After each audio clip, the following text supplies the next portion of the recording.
Here, let's just walk around it. Just follow me. Vancouver real estate agent Clarence DeBell shows a multi-million-dollar house in West Vancouver.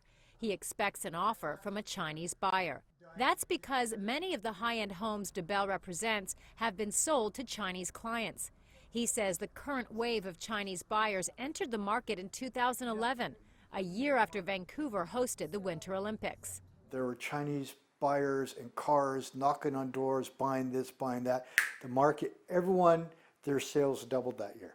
According to the Real Estate Board of Greater Vancouver, the benchmark price for a home in Greater Vancouver rose 63% from January 2011 to July 2016.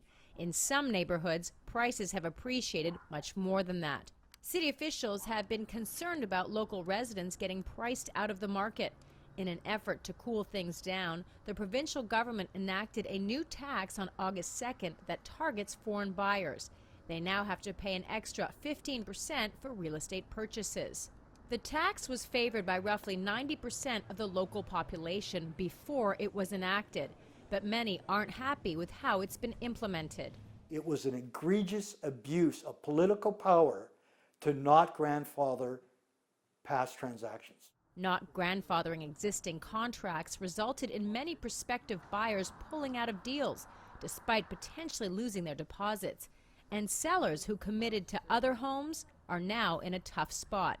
That said, DeBell says his business is booming.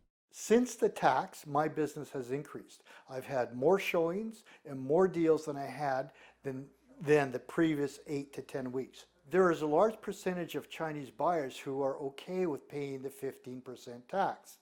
For them, it's the cost of just purchasing a property in Canada. But other agents like Steve Soretsky, who specializes in more moderately priced downtown condominiums, is feeling the effects of the tax. As soon as the tax came out, it really just put like a screeching halt on things.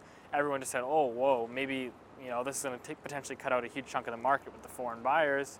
Maybe we should wait. There's just so much uncertainty right now, so I think a lot of locals have temporarily at least stepped away. The market started cooling earlier this year, and the tax hasn't helped.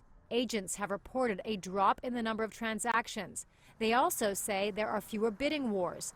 And the Real Estate Board of Greater Vancouver says homes are staying on the market for longer durations of time. But what about prices? Even though the number of sales have dropped, we haven't seen prices come down yet. Now, the new tax has created a lot of uncertainty, and everybody's saying, well, has this affected prices? The truth is, we don't know yet. At this point, it is unclear whether the tax will have a long-term impact at deterring Chinese buyers from Vancouver, but the legislation could spread to other cities. Toronto, another city that has attracted a lot of Chinese investment and is booming, is looking closely at the impact of this tax. In the meantime, real estate agents in China are reportedly marketing other cities like Calgary as a destination for foreign capital. Karina, CCTV, Vancouver.